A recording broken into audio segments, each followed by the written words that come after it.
शुक्रिया, thank you. मानव संसाधन प्राधिकरण महोदय श्री अजय सर को थैंक यू वेरी मच। मानव संसाधन प्राधिकरण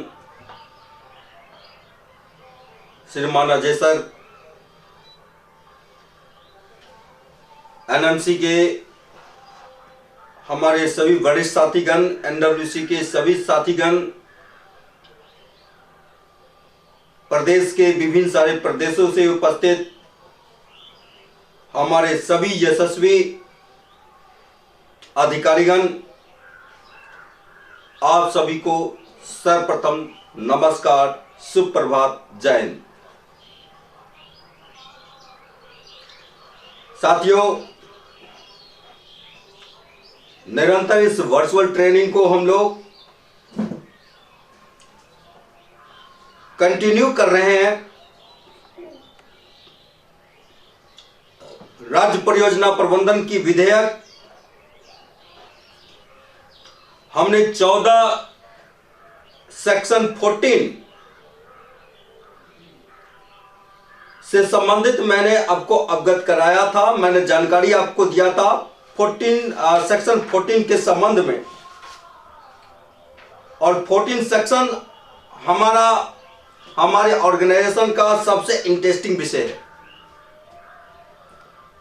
इन चीजों से आप काफी लंबे समय से वाकिफ भी हैं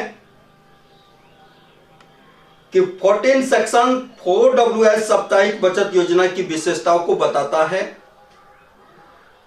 इसके बारे में आप काफी लंबे समय से इस पर काम भी कर रहे हैं और इसके बारे में जान भी रहे हैं।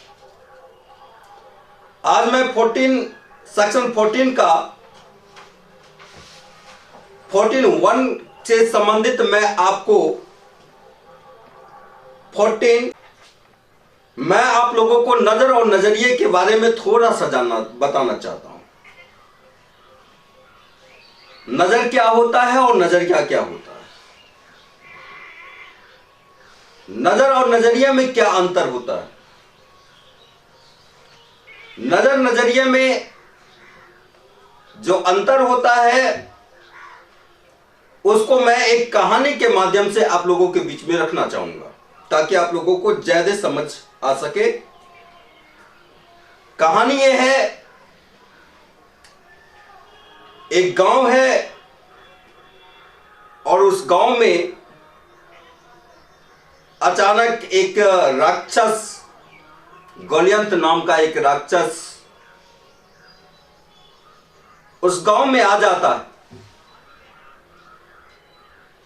ग्रामीण लोग बड़ी परेशान उनसे रहते हैं, उनसे काफी भयभीत रहते हैं। लोगों को बड़ा वो परेशान करता है, तंग करता रहता है। आम जीवन को बड़ा ही मुश्किलों से सामना करना पड़ता था गोलियंत नाम की राक्षस के सामने। गांव वालों ने निर्णय लिया, इस गोलियंत नाम की राक्षस से बचने के एक ही उपाय है, हम लोग गांव को छोड़ करके चले जाए, कहीं दूर चले जाए। और गांव वाले उस गांव को छोड़ करके कहीं और दूर जाने की सोच रहे थे, अपने आप को शिफ्ट कर रहे थे। तभी इस गांव में एक छोटा सा लड़का, 14 वर्ष का लड़का उस गांव में आया। गांव वाले को देखा, बड़ा भयभीत है, बड़ा डरे हुए हैं लोग, बड़ा परेशान है लोग, घर से बाहर नहीं निकलते, लोग गांव छोड़ करके जा रहे हैं। वो 14 वर्ष के बच्चा ने पूछा उनसे कि आखिर माजरा क्या है, बताओ, इतने डरे हुए क्यों हो। गांव वाले ने बताया, इस गांव में एक गोलियंत नाम की राक्षस है जो लोगों को बड़ी परेशान करता है, इसलिए हम लोग गांव छोड़ करके जा रहे हैं। 14 वर्ष के लड़का ने कहा कि तुम लोग उसका सामना क्यों नहीं करते। गांव वाले ने कहा कि तुमको पता नहीं है, वो इतना विशाल है, वो इतना विशाल है कि को सामना किया नहीं जा सकता। यह गांव वालों की नजर थी। मैं नजर और नजरिए में आप लोगों को फर्क कराना चाहता हूं। मेरा इस कहानी का उद्देश्य बस है कि नजर और नजरिए में आपको फर्क समझे। गांव वालों ने कहा कि वो इतना विशाल है, इतना विशाल है जो उसका सामना किया नहीं जा सकता। लेकिन डेविड जो 14 वर्ष का लड़का था, उन्होंने कहा कि वो इतना विशाल है, इतना विशाल है, उन पे लगाया गया एक भी निशाना चूक ही नहीं सकता। यहां सिर्फ नजर की अंतर है। गांव वाले ने क्या कहा? गांव वाले ने कहा कि वो इतना विशाल है कि उसे सामना नहीं किया जा सकता। लेकिन वही 14 वर्ष का लड़का का कहना यह है कि वो इतना विशाल है, वो इतना विशाल है कि उन पे लगाया गया एक भी निशाना चूक नहीं सकता। बस नजरियों का अंतर है। और उस कहानी का अंत यह है, डेविड 14 वर्ष का लड़का ने अपने गुलेल से उस गोलियत नाम की राक्षस को मार गिराया था। यह होता है हमारी जिंदगी का नजर और नजरिए में अंतर। मुश्किलें जितनी भी हो, अगर आपका नजरिया साफ है, आप सही चीज सही तरीके से उसको ट्रीट करते हो, तो मुश्किलें जितनी भी बड़ी होगी, उन सारे मुश्किलों को पीछे छोड़ करके आप आगे बढ़ सकते हो। और याद रखना, जिंदगी में जब आपके सामने सफलता अगर मिलने वाला हो, आप सफलता की राह पे हो, तो हर दिन कहीं न कोई चुनौतियों का सामना आपको करना ही पड़ेगा। और उनसे संबंधित मैंने पूर्व से भी कई सेशन में मैंने आपको बताया कि चुनौतियों का सामना वही व्यक्ति कर सकता है जो व्यक्ति समय पे बताए गए दिशाओं और प्रशिक्षण के महत्व को लिया हो, समय पे बताए गए दिशाओं को अमल किया हो। मैंने शुरुआत में बताया था, प्रशिक्षण या जो भी चीज करवाई जा रही है उसके लिए अलग एक महत्व होता है, ताकि हम अपने विधेयक से संबंधित शब्दावली एक शब्दावली को आप तक मैं पहुंचा सकूं, उससे मैं अवगत आपको करवा सकूं। और इस प्रशिक्षण में आप लोगों ने भरपूर सहयोग किया है, हमारा सीखने में आप लोगों ने भरपूर सहयोग किया है। इसके लिए आप सभी लोगों को बहुत बहुत धन्यवाद, साधुवाद। तो मैं आज की सेशन को आरंभ करना चाहता हूं 14 के 1 यानी 14 का जो 1 है, उनसे संबंधित आज मैं आप लोगों को अवगत कराना चाहता हूं कि 14 का 1 क्या कह रहा है। 14 का 1 4WS सेविंग प्लान जो हमारा है, साप्ताहिक बचत योजना है, उस साप्ताहिक बचत योजना से संबंधित कुछ विशेषताओं का उल्लेख उन्होंने किया है। हर विशेषताओं, कुछ न कुछ कॉन्सेप्ट की उसकी जो विशेषताएं हैं उसका उल्लेख इसमें किया गया है। ये कह रहा है कि 4WS साप्ताहिक बचत योजना का संचालन, बड़ी गौर से सुनिएगा, यहां पर आप लोगों के कई सवालों के जवाब आपको मिलेंगे, क्योंकि ये आपके जीवन का एक कह सकते हैं बहुत महत्वपूर्ण कड़ी है। कई जगह जाकर के आप वहां पर सवालों को लोगों को क्लियर नहीं कर पाते। पहले सेशन में मैंने बताया था कि बचत करना क्यों अति आवश्यक है, बचत हमारे जीवन के लिए क्यों महत्वपूर्ण है। मैंने इसी 14 के सेशन में मैंने बताया था। आज मैं बताऊंगा इसकी विशेषताएं क्या है। तो यह कह रहा है कि 4WS साप्ताहिक बचत योजना का संचालन भारतीय न्यास अधिनियम 1882 के तहत, किसके तहत? भारतीय न्यास अधिनियम 1882 के तहत स्वयं सहायता समूह का गठन। कभी कभी हम जो लोगों को अपना परिचय देते हैं, परिचय में क्या कहते हैं? सतकाम फाउंडेशन क्या है? यह 4WS सतकाम फाउंडेशन का क्या है? तो हम लोग ज्यादातर लोग परिचय देते हैं कि यह फाइनेंस कंपनी है, यह हम फाइनेंशियल एक्टिविटी करती है। शब्द में थोड़ा सा अंतर है आपके, यह शब्द को थोड़ा सा चेंज करना पड़ेगा। आप इसे फाइनेंशियल कंपनी का नाम नहीं देंगे। जैसे ही फाइनेंशियल कंपनी का नाम अगर आप दे देते हैं तो आपके पास फाइनेंशियल कंपनी से जुड़ा हुआ तमाम स्ट्रक्चर्स वो व्यक्ति मांग कर सकता है कि आप हमें आरबीआई का गाइडलाइन दिखाइए, आरबीआई का अथॉरिटी दिखाइए। विभिन्न सारी चीज, कई ऐसे चीजें हैं जिनकी मांग वो कर बैठेगा और उस समय में आप बड़ी परेशान होते हैं कि सर मेरे अमुक व्यक्तियों का ये सवालात था और इन सवालातों का मैंने जवाब नहीं दे पाया क्योंकि आपके शब्द में अंतर हो गए थे। जब आप फाइनेंस कंपनी का नाम बताएंगे तो आगे चल करके आपको परेशानी होगी और उसको सर्टिफाइड करना आपके लिए कठिन होगा। तो आखिर नाम क्या कहना है? जब हम फाइनेंस कंपनी का नाम का उपयोग नहीं करेंगे तो करेंगे क्या? उन्हें सिर्फ यह बताना है कि यह जो परियोजना है यह हमारी भारतीय न्यास अधिनियम 1882 के तहत स्वयं सहायता समूह, स्वयं सहायता समूह के बारे में आप जानते ही हैं।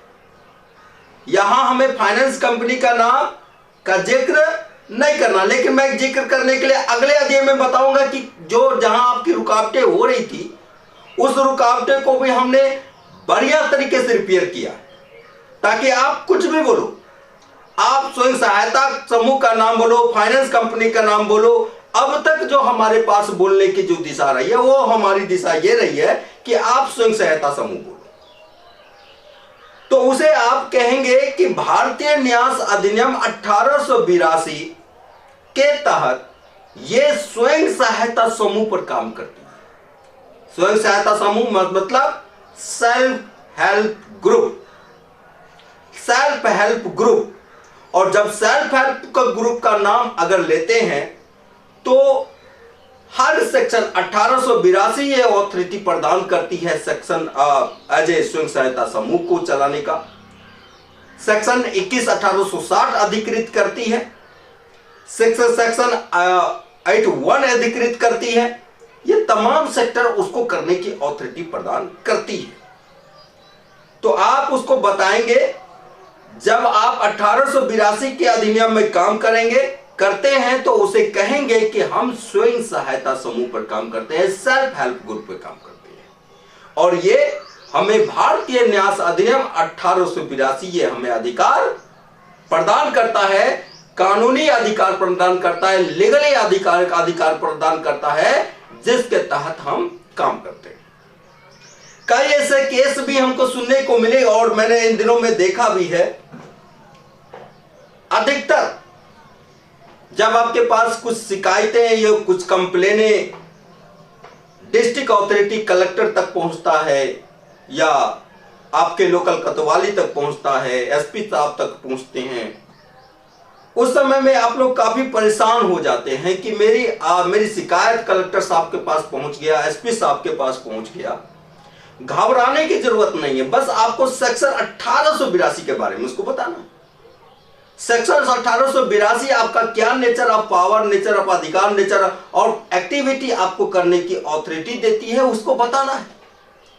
याद रखिएगा कलेक्टर साहब उनको सिविल सर्विसेज के अधिक ज्ञान है, उन्हें सिविल सर्विसेज की पूरी जिंदगी उन्होंने सिविल सर्विसेज की पढ़ाई को किया और सिविल सर्विसेज के बारे में वो अधिक जानते हैं क्योंकि पूरी जिंदगी उसकी किताब सिविल सर्विसेज में लगी रही।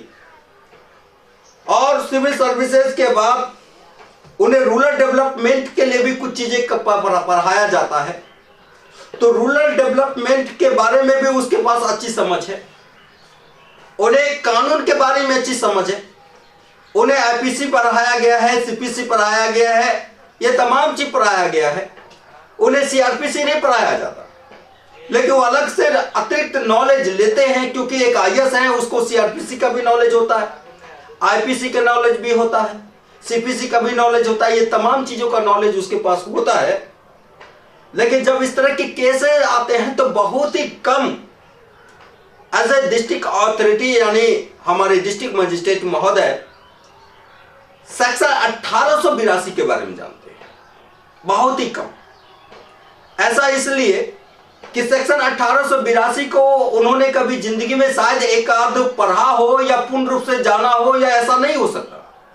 अगर हो सकता है तो जो पूर्ण रूप से तमाम चीजों को जानने वाले लोग होंगे तो निश्चित रूप से आपको सकारात्मक दिशा में गाइड करेंगे, आपको विषयों से उलझाएंगे नहीं, विषयों से आपको भटकाएंगे नहीं। जो सेक्शन 1882 के बारे में नहीं जानता वही थोड़ा सा विषयों से आपको उलझाएंगे, विषयों से थोड़ा सा आपको डाइवर्ट करने की कोशिश करेंगे, लेकिन आपको डाइवर्ट नहीं, आप उन्हें पॉइंट पे टिके रहना।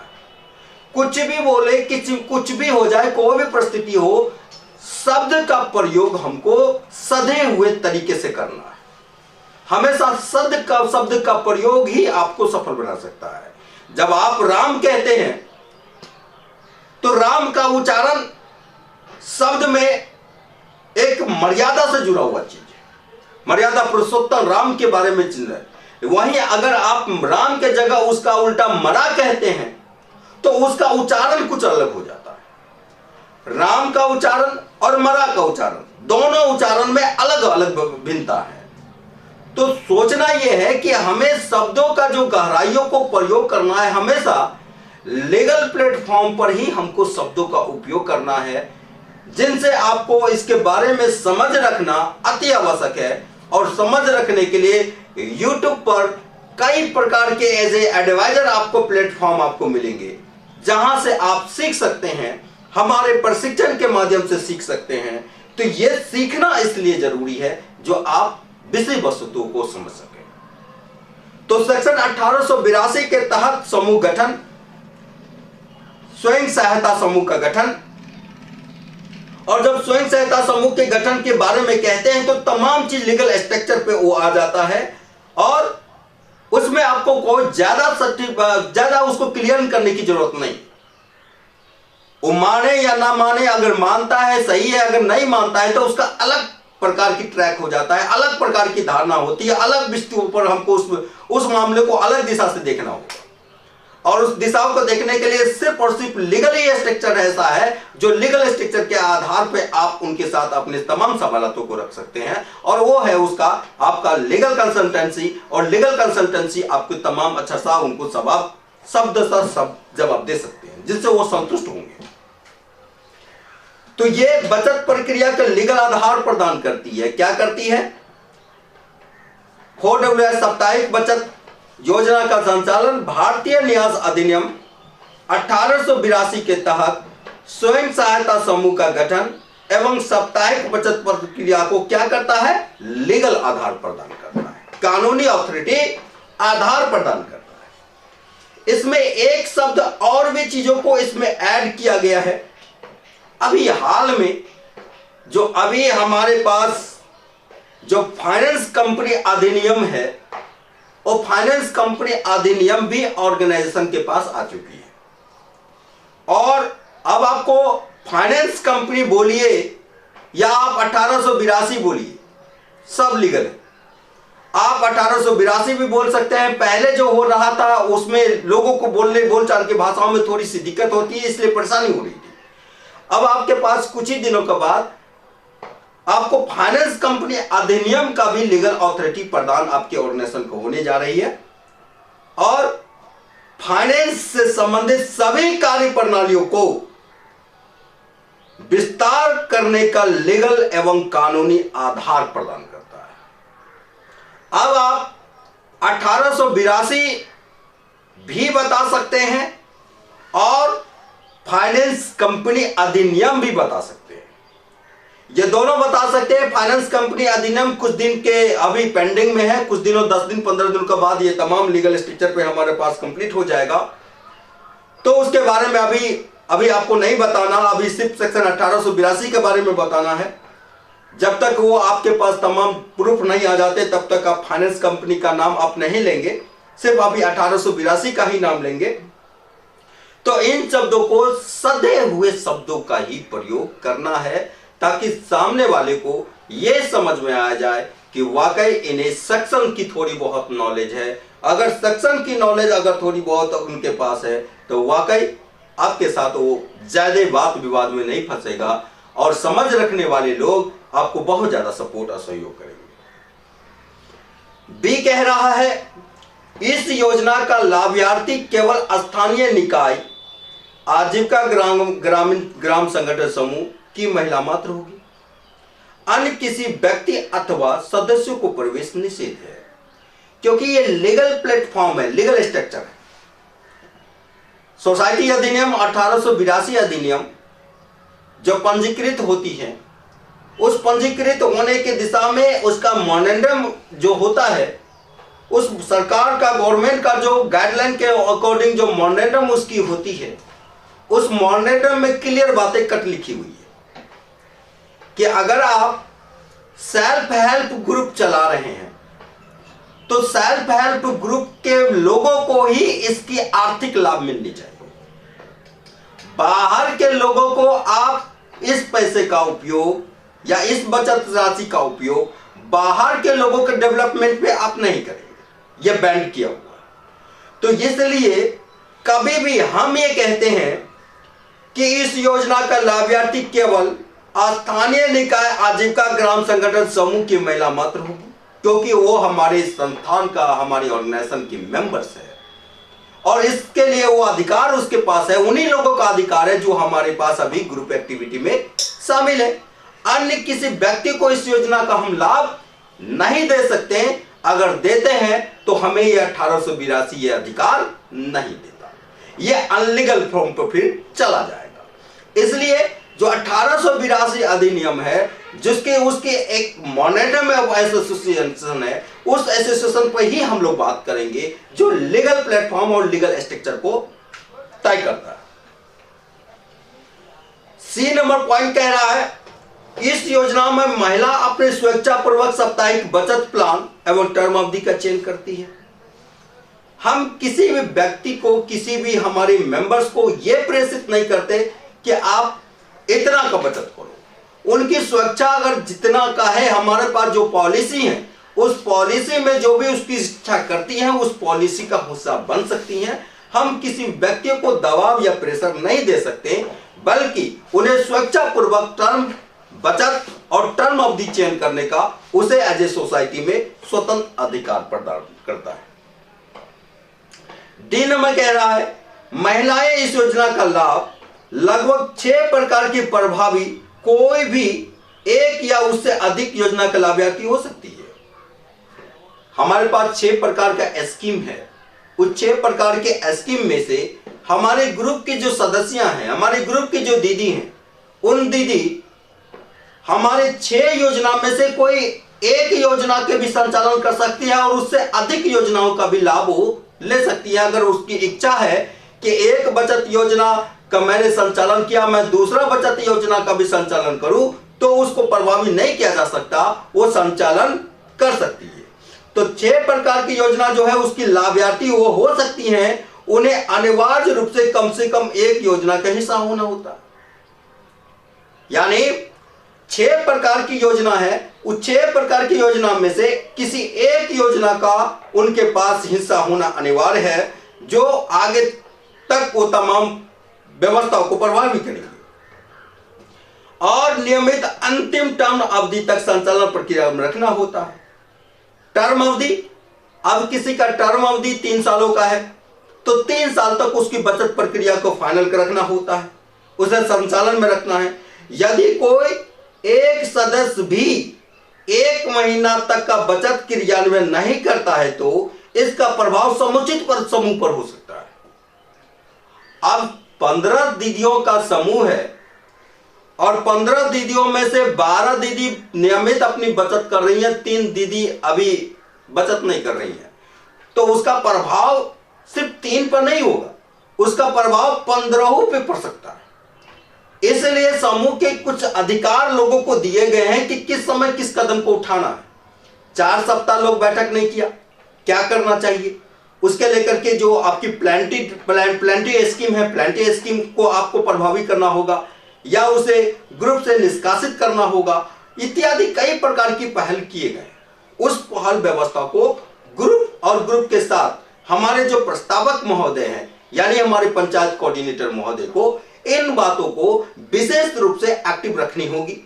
विशेष रूप से इस बातों को ध्यान रखना होगा कि हम कल के डेट में हमारा तमाम लीगल स्ट्रक्चर्स पर बने रहे। कल के डेट में हमारे ग्रुप का एक भी ग्रुप का कोई सीए के द्वारा ऑडिट हो तो तमाम लीगल स्ट्रक्चर पे हमारा तमाम प्लेटफॉर्म मिले। हमें किसी भी प्रकार की 0 पॉइंट डिफॉल्ट हमको दिखाना, हम कभी भी अपना डिफॉल्ट ग्रुप में प्रस्तुत ना करें। इस प्रकार की सोच और सकारात्मकता के साथ आपको कार्य करना है। अगर आप इस प्रकार से कार्य करते हैं तो बहुत अच्छा आप आगे करेंगे और खासकर आपकी प्रोग्रेस, आपकी पदोन्नति और आप निरंतर समाज में एक अलग प्रकार की महत्व हो जाएंगे। लोग आपको अलग प्रकार की नजरियों से लोग देखेगा। जब आप चीजों को डायरेक्टली वे में नहीं लेंगे, हमेशा इनडायरेक्टली वे में आप काम करेंगे। ज्यादातर ग्रुप के दीदियों को महत्व देना है, ग्रुप के जो अध्यक्ष सचिव कोषाध्यक्ष हैं उनको महत्व देना है। तो इन चीजों को, इस तमाम स्ट्रेंथ को लेकर के चलेंगे तो परेशानी आपके पास बिल्कुल नहीं होगा, बल्कि आप निरंतर, ना तो परेशानी होगा ना तो प्रेशर होगा, बल्कि आपके साथ हमेशा आगे बढ़ने की एक नई पहल होगी और हमेशा आप आगे बढ़ते चले जाएंगे। यदि कोई एक सदस्य भी 1 महीना तक बचत क्रियान्वयन नहीं करता तो उसका प्रभाव समुचित समूह पर होता है तथा वैसे समूह का सुविधा प्रभावित हो सकती है। मैंने इससे संबंधित बताया है। 15 दीदी हैं तो 15 दीदी को ग्रुप चलाने की रिस्पॉन्सिबिलिटी है। इस बातों को उसको स्मरण कराना होगा, बताना होगा, जानकारी देना होगा कि आप 15 दीदी को आपके ऊपर ग्रुप चलाने का अथॉरिटी है और आप 15 दीदी ग्रुप को एक्टिव रूप से चलाएंगे। अगर कोई भी दीदी इसमें किसी प्रकार की अगर असक्रियता दिखाता है, उस स्थिति में आपको कार्रवाई करना होगा और कार्रवाई करके उस पर जो भी डिफॉल्टिंग चार्ज है या डिफॉल्टिंग कार्रवाई है वो तमाम कार्रवाई आपको करेंगे। अगर ऐसा नहीं करते हैं तो ग्रुप ही डिफॉल्ट हो जाएगा और ग्रुप डिफॉल्ट हो जाएगा तो उन्हें कोई भी सुविधा नहीं मिलेगी, तमाम सुविधाओं से प्रतिबंधित कर दिया जाएगा। ए नंबर पॉइंट कह रहा है अनिवार्य कार्यान्वयन की धारा। इस पॉइंट को बड़ी गौर से सुनिएगा क्योंकि ये पॉइंट आपके जिंदगी में हो सकता है कि ये बहुत बड़ा बदलाव है स्थानीय निकाय में। तो इस पॉइंट को बड़ी गौर से सुनिएगा और इसके अभ्यास भी करिएगा। ए नंबर पॉइंट कह रहा है कि अनिवार्य कार्यान्वयन की धारा 2021 और 22 जो ओल्ड रूप में जो प्रभावी थी, 22 और 23 जो अब तक प्रभावी हो रही है के अनुपालन में 2023-24 की प्रस्तावित बचत पॉलिसी में बदलाव निम्न किए गए हैं। जो हमारा अभी तक के अध्यादेश 22-23 का चल रहा है या उससे पूर्व में जो अध्यादेश लाई गई थी 21-22 में, वो प्रभावी क्या था, उन दोनों को मिश्रित करके जो बदलाव हुआ है 23-24 में वो निम्न है। क्या है?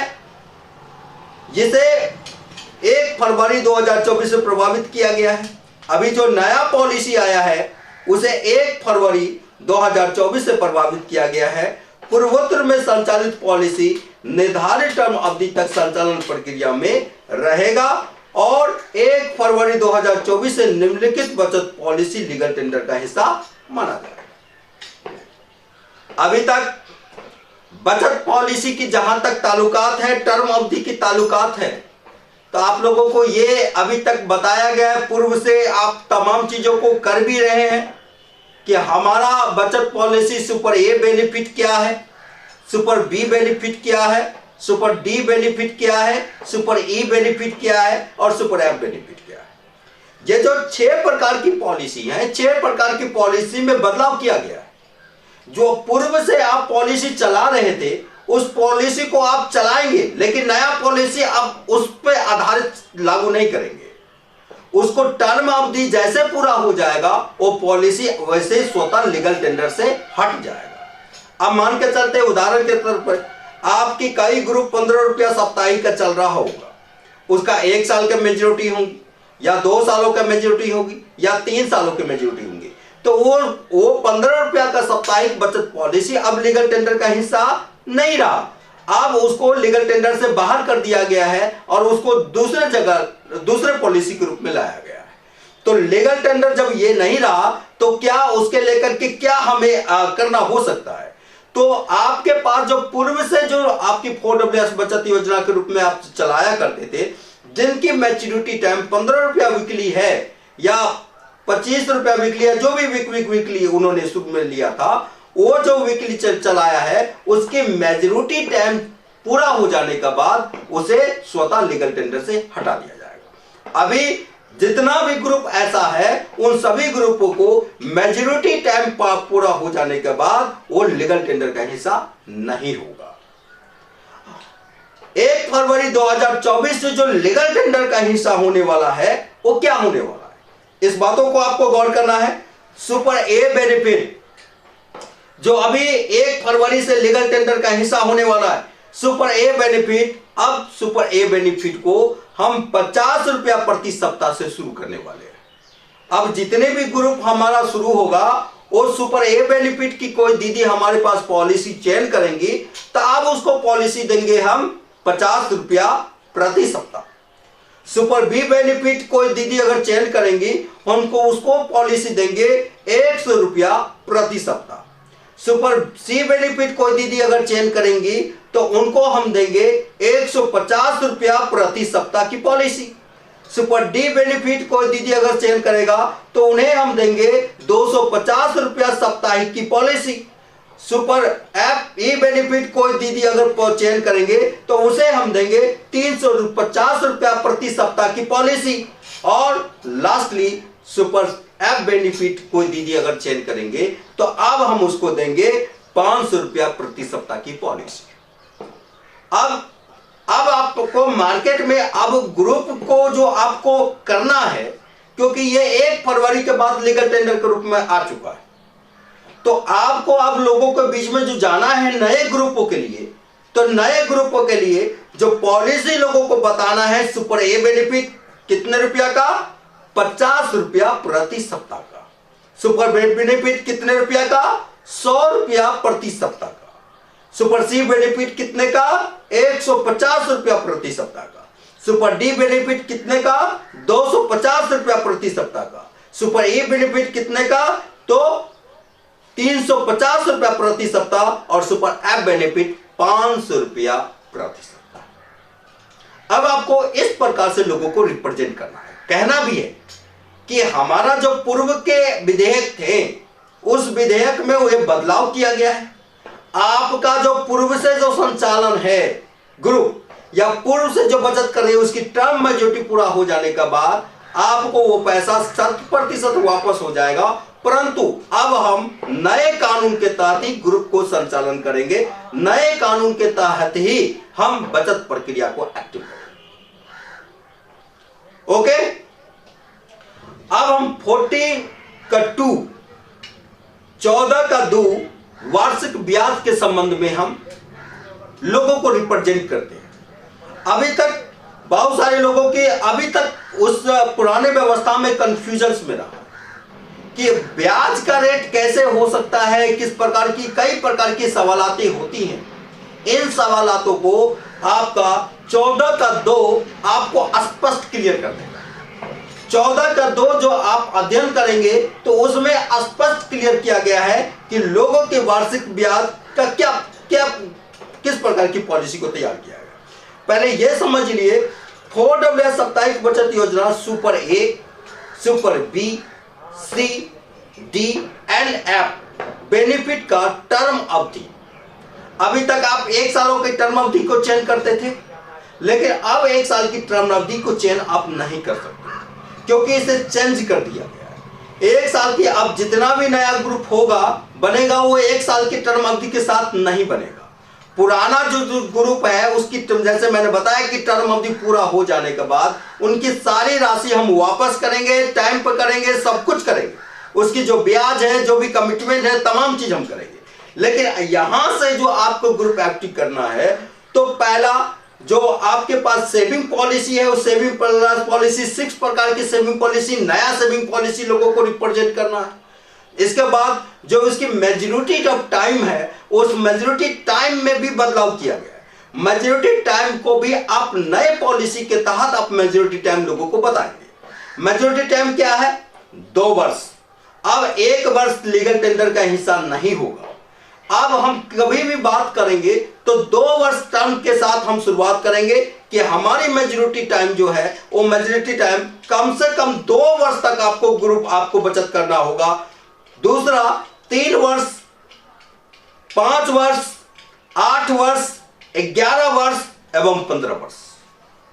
लास्टली हमारा पिछले विधेयक में 11 वर्ष तक था, लेकिन इसमें 2 वर्ष से लिया गया है।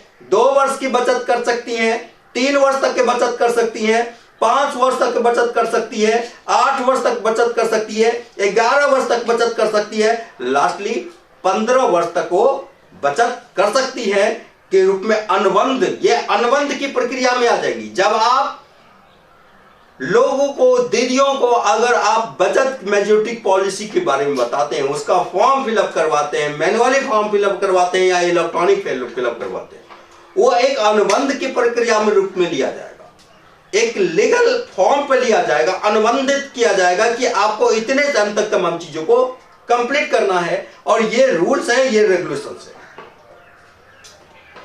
अब हम चलते हैं कि अगर 2 वर्ष का टर्म अवधि आप चयन करते हैं, कोई दीदी हमारा 2 वर्ष का टर्म अवधि लेता है, तो उनको कितना हम ब्याज देते हैं, वार्षिक ब्याज देते हैं। बड़ी पॉइंटेड चीजें हैं, इनको अभ्यास करने की चीजें हैं, गौर करिएगा।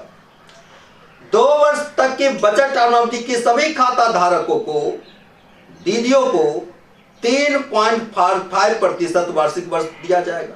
कितना दिया जाएगा? 3.5%। 2 वर्ष के लिए जो बचत करेंगी हमारी दीदी, उन दीदियों को हम उनके सेविंग पॉलिसी का जो उनको अतिरिक्त प्रॉफिट देने वाले हैं, वो देने वाले हैं 3.5%। ओके। इसके बाद जो 3 वर्ष के लिए जो दीदी बचत करेंगी, तो उनमें थोड़ा सा प्रॉफिट लेवल को बढ़ा दिया गया है। 2 सालों का जो टर्म अवधि है, उसमें थोड़ी सी इंटरेस्ट रेट कम है। और लोगों को आपको यह बताना पड़ेगा, जब आप मार्केट में पेश करते हैं, उनके लेकर के बेटर पॉलिसी क्या हो सकता है। हमेशा अपना बेटर पॉलिसी ही लोगों के सामने रखिए। लोगों को यह बताइए कि अगर आप 2 सालों के अगर पॉलिसी लेते हैं तो 3.5% आपको मिलेगा, यहां पर थोड़ा सा ब्याज आपको कम मिलेगा। लेकिन वही आप 3 साल को लेते हैं तो ब्याज रेट आपका लगभग बहुत ज्यादा 1% बढ़ जाता है और उसमें ज्यादा प्रॉफिट आपकी होगी। तो 1 वर्ष का ब्याज, 3 वर्ष का जो अवधि है, उसमें जो ब्याज रेट होता है वो दिया जाता है 4.5%। 2 साल में 3.5% और 3 साल में 4.5%, यानी 1% की वृद्धि है। तो लोगों के इस पॉलिसी के बारे में अगर आप बढ़िया से डिफाइन करते हैं, बढ़िया से उसको समझाते हैं, तो लोग 2 सालों की पॉलिसी पर कम नजर रखेगा और ज्यादातर 3 साल की पॉलिसी पर नजर रखेगा। क्यों? कि लोगों को 1%, 1 साल का मात्र अगर मैच्योरिटी छोड़ने पर अगर 1% की प्रॉफिट होता है, तो हमें लगता है कि इसमें ज्यादातर दीदी अजय हमारा 3 साल की पॉलिसी को चेंज करेंगे। आप 2 सालों की विशेषताओं को भी रखेंगे कि 2 सालों में आपका 1% की राशि आपका थोड़ा सा कमजोर हो जाएगा, लेकिन अगर आप वही 3 साल, मात्र 1 साल आप बढ़ जाओ तो आपका 1% का बेनिफिट आपको हो जाएगा, उसी राशि का बेनिफिट हो जाएगा। तो इस बातों को आपको रिप्रेजेंट करना पड़ेगा, स्पष्ट रूप से रिप्रेजेंट करना पड़ेगा, लोगों को समझाना पड़ेगा, और खासकर उसकी प्लानिंग पॉलिसी, जो प्लानिंग स्ट्रक्चर पॉलिसी है, उस पॉलिसी को बिल्कुल क्लियर कट में उसके सामने प्रस्तुत करने। इसके बाद हम चलते हैं, बी नंबर पॉइंट कह रहा है कि 5 वर्ष तक के बचत टर्म अवधि के सभी खाता धारक अथवा दीदियों को 3 वर्ष तक, 5 वर्ष की पॉलिसी सुन लीजिए, 5 वर्ष की पॉलिसी है, उसे 3 वर्ष तक 4.5% दिए जाएंगे और 2 वर्ष 6% वार्षिक ब्याज उनको दिए जाएंगे। 5 वर्ष में क्या करना होगा? 5 वर्ष वाले की पॉलिसी को आप ऐसे बता सकते हैं कि दीदी अगर आप 5 वर्ष की पॉलिसी को चयन करते हैं आप, तो हम 3 वर्ष तक 4.5% आपको देंगे, जो उसका बेस इंटरेस्ट रेट ये होगा। अगर आप वही 2 वर्ष आपका जो अतिरिक्त होता है, 3 वर्ष 4.5 पिछले पॉलिसी में भी लिया है और आप 5 साल की पॉलिसी ले रहे हैं, फिर भी आपको 3 वर्ष तक 4.5% ही मिलेगा। 2 साल अतिरिक्त जो होगा उसका हम 6% इंटरेस्ट रेट आपको देंगे। समझ पा रहे हैं? उम्मीद है इस बातों को आप समझ पा रहे होंगे, पॉइंट को नोट कर रहे होंगे और अगले सीनियर से आप जरूर समन्वय स्थापित करके इससे क्लियर भी हो जाएंगे। तो 3 साल 4.5% और 2 वर्ष 6%, ये 5 सालों की मैच्योरिटी पॉलिसी है ना। इसमें एक पॉइंट कह रहा है कि 5 वर्ष तक की कुल जमा धन का ब्याज दर 5.2% हो जाएगा। टोटल आप मैच्योरिटी को ऐड करेंगे और टोटल मैच्योरिटी को ऐड करने के बाद उसको टोटल आप 3 साल और 2 साल, 3 साल 4.5% और 2 साल 6%, दोनों का इंटरेस्ट रेट अगर गणना करेंगे और एक साथ मर्ज करेंगे तो इसका जो निकासी टाइम में, यानी कि 5 वर्ष में जिसकी मेजोरिटी टाइम फिनिश होगा, मेजोरिटी क्लियर होगा और वहां जो निकासी की राशि होगी वो निकासी की राशि उनको दिया जाएगा 5.2%। सी नंबर पॉइंट कह रहा है कि 8 वर्ष तक के बचत टर्म अवधि के सभी खाता धारकों को, 8 वर्ष, पॉइंट को नोट करिएगा, 8 वर्ष तक के बचत टर्म अवधि के सभी खाता धारकों को 3 वर्ष, फिर वही 3 वर्ष तक हम 4.5% और 2 वर्ष 6%, यानी ये 5% हो गया और अंतिम जो 3 वर्ष और गुजरेंगे उस 3 वर्ष तक हम 9% वार्षिक ब्याज उसको देंगे। कुल 8 वर्ष का जो जमा धन होगा उसको हम 6.6% के रूप में देंगे। डी नंबर पॉइंट कह रहा है 11 वर्ष का बचत टर्म अवधि के सभी खाता धारकों को 11 वर्ष के सभी बचत खाता धारकों को हम 3 वर्ष तक 4.5%, 2 वर्ष तक हम उसको 6%, अगले 3 वर्ष तक 9% और अंतिम 3 वर्ष 12% की वार्षिक ब्याज देंगे। 11 वर्ष की कुल जमा धन का ब्याज दर जो होगा उसका 8.1%। समझ पा रहे होंगे? यह प्रैक्टिकल की चीज भी है, आप लोग खुद भी इसका प्रैक्टिकल कर सकते हैं फॉर्मूलेशन के आधार पर। ए नंबर पॉइंट कह रहा है कि 15 वर्ष तक के बचत टर्म अवधि के सभी खाता धारकों को 3 वर्ष तक पुनः 4.5%, 2 वर्ष तक पुनः 6%, 3 वर्ष तक पुनः 9%, अगले 3 वर्ष तक पुनः 12% और अंतिम साल का जो 4 वर्ष बचेगा उस 4 वर्ष में हम 15% की वार्षिक ब्याज देंगे और 15 वर्ष तक के कुल जमा धन का 9.9% हम उसको इंटरेस्ट रेट देंगे। समझ पा रहे होंगे आप लोग? इसको थोड़ा सा अभ्यास करने की जरूरत है और मुझे लग रहा है कि आप लोग तमाम चीजों को समझ भी पा रहे हैं। क्या बताया गया इसमें? जो 3 वर्ष की पॉलिसी है वो कॉमन पॉलिसी सभी लोगों के साथ। अगर आप 3 साल का अगर मैच्योरिटी लेते हैं तो 4.5%, इसके बाद आप रिलीज है। अगर 5 सालों का लेते हैं तो 4.5% आपको 3 वर्ष तक चलेगा और 2% हम 6% देंगे। इसके बाद 8 सालों के लिए अगर आप पॉलिसी लेते हैं तो 8 सालों के लिए हम 3 साल तक आपको 4.5% देंगे, 2 साल हम 6% देंगे। इसके बाद जो शेष अवधि बच जाता है उसमें हम 9% देंगे। उसी प्रकार की क्रमशः 15 वर्ष तक की पॉलिसी को ऐड किया गया। अब 4WS साप्ताहिक बचत प्लान का जो हमारा 14 का 3 चार्ट बता रहा है उसको गौर करने की जरूरत है। इसमें स्पष्ट क्लियर किया गया और ये ग्रुप पर गणना किया गया, किसी व्यक्ति के लेकर के गणना नहीं है। यहां पर अब जो गणना हुआ है वो ग्रुप का गणना है। ये मिनिमम गणना है, मैक्सिमम गणना नहीं है।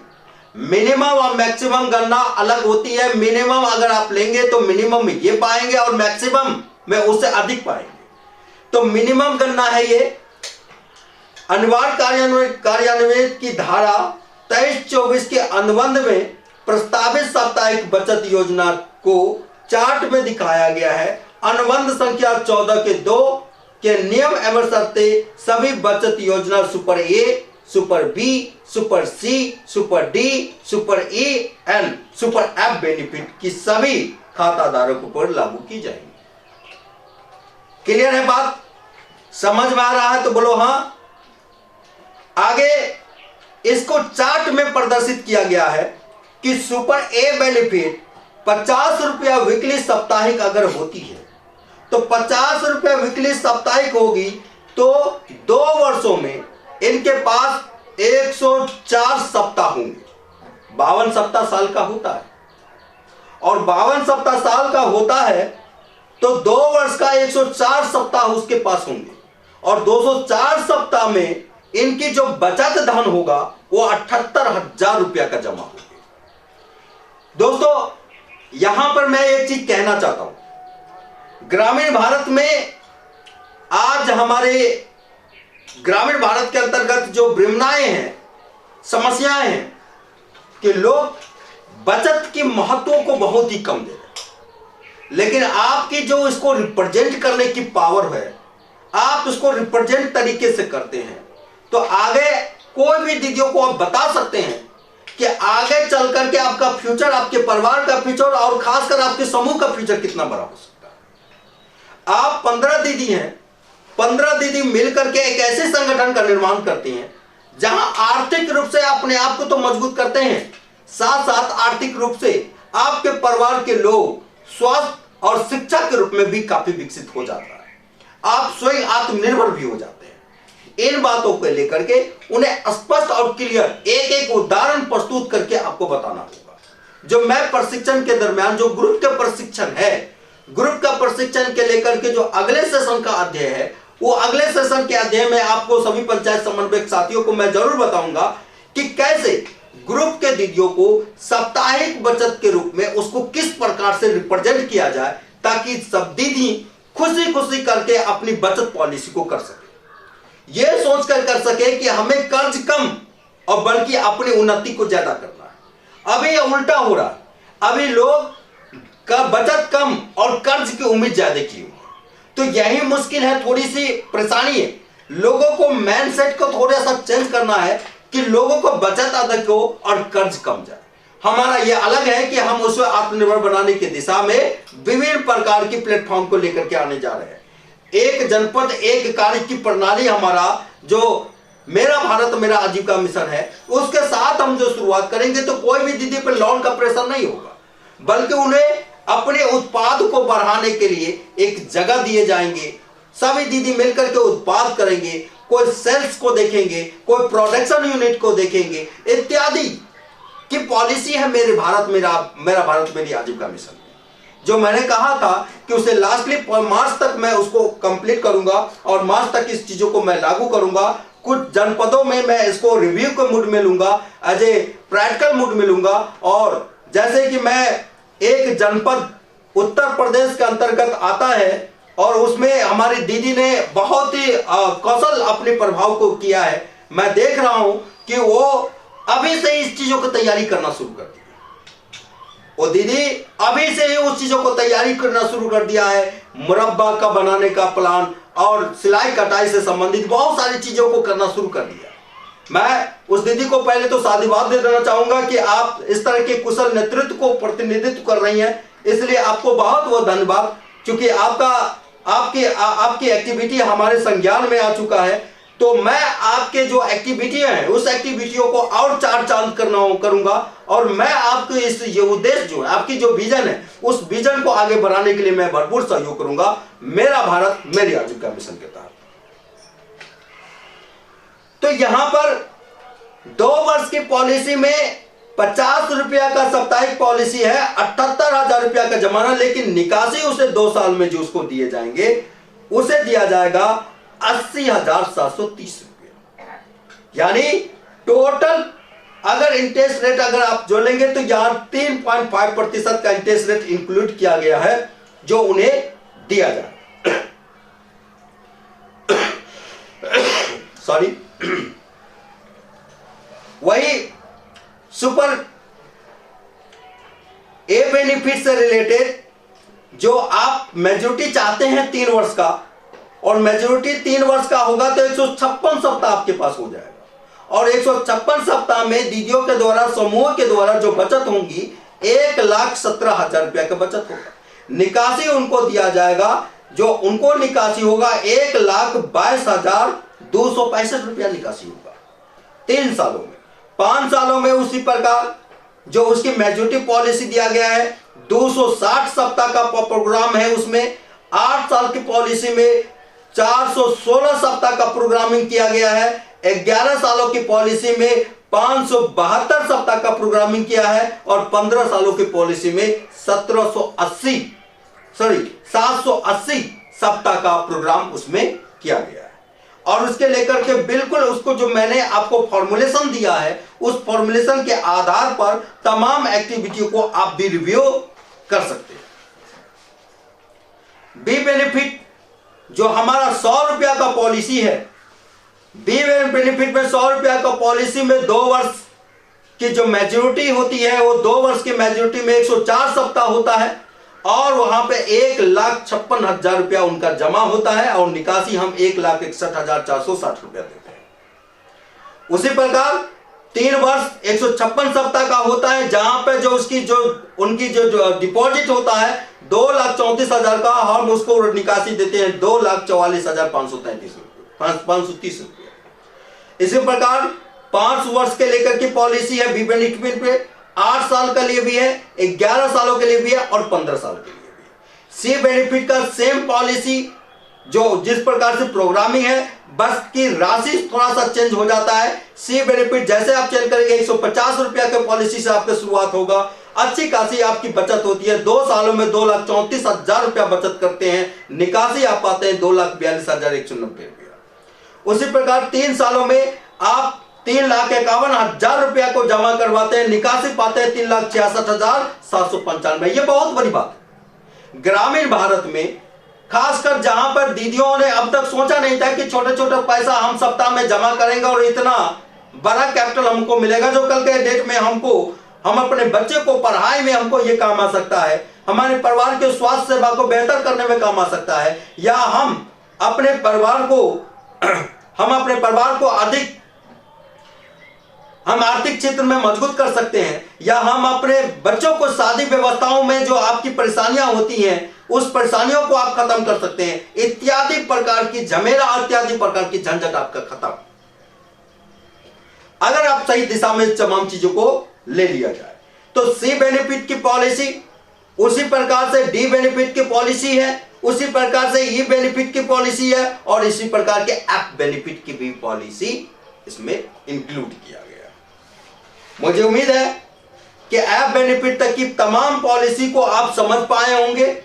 बस इस चार्ट को एक बार देखने की जरूरत है। हर कार्यालय में मैं अब जितना भी बैचेज होने वाला है, मैं तभी अधिकारियों को कहूंगा, अपने तमाम जीएम और प्रमंडल अधिकारियों को कहूंगा कि हर बैच में, प्रशिक्षण बैच में अब नए स्थानीय निकाय का ही आप पीडीएफ के रूप में लोगों को प्रशिक्षित करें, लोगों को ट्रेन करें, ताकि लोगों को नई पॉलिसी के बारे में लोगों को अभी से ही लोगों को जानकारी हो और लोग अभी से ही उस प्रोजेक्ट पर काम करना शुरू करें। यहां कह रहा है कि अंतिम अनिवार्य कार्यान्वित की धारा 2021, 22 और 22-23 का अनुबंध, 22-23 के अनुबंध में जो प्रस्तावित बचत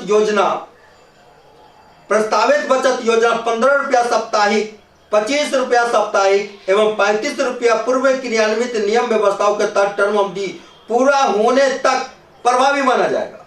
मैंने जिसमें पहले भी कह दिया कि जो भी दीदी अभी तक बचत कर रही थी वो प्रभावी माना जाएगा टर्म अवधि पूरा होने तक। मात्र इनका 1 साल का टर्म अवधि, तब 1 साल के टर्म अवधि समाप्त हो जाने के बाद उसकी वहां पर उस ग्रुप में दोबारा इस पॉलिसी को ऐड नहीं करना, बल्कि नया पॉलिसी को ऐड करना। प्रभावी माना टर्म अवधि पूरा हो जाने पर उपयुक्त पॉलिसी नए वर्ष 2024 में प्रभावी माना नहीं जाएगा। इसे लागू नहीं की जा सकती। पूर्व से संचालित खाता निष्पादन नियम संख्या 14(2) के अनुपालन में किया जा सकता है। मुझे उम्मीद है आज के वर्चुअल ट्रेनिंग में आप लोगों को बहुत सारी चीजों को जानकारी मिला है। समय कुछ ज्यादा हो गई है और हमेशा 10 मिनट 15 मिनट प्रशिक्षण आप लोग विलंब से वर्चुअल में आते हैं, इसलिए थोड़ी सी विलंब हो जाती है।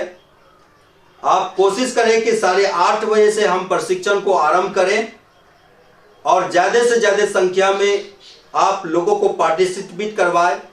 और मैंने अपने तमाम अधिकारियों को इससे संबंधित कहा था कि कल अगर बीपीओ साहब, अगर उसमें पंचायत कोऑर्डिनेटर साहब आपका प्रशिक्षित नहीं हो रहा है, कल के डेट में आपकी सवालातें होंगी या उन पंचायत कोऑर्डिनेटरों की सवालातें होंगी, तो हमारा कोई भी सीनियर अधिकारी इसके लेकर उत्तरदायी नहीं रहेगा, बल्कि आप उत्तरदायी रहेंगे। इसलिए अपने पंचायत कोऑर्डिनेटर को प्यार से या सख्ती के साथ इस वर्चुअल ट्रेनिंग का हिस्सा आप जरूर बनाएं।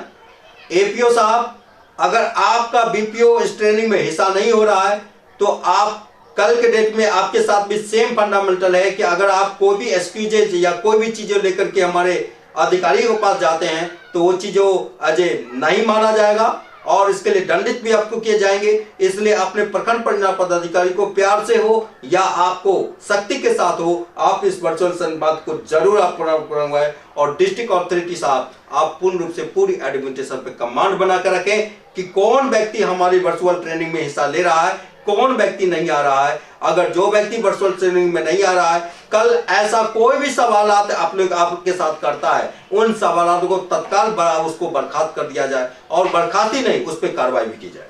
बाकी थैंक यू।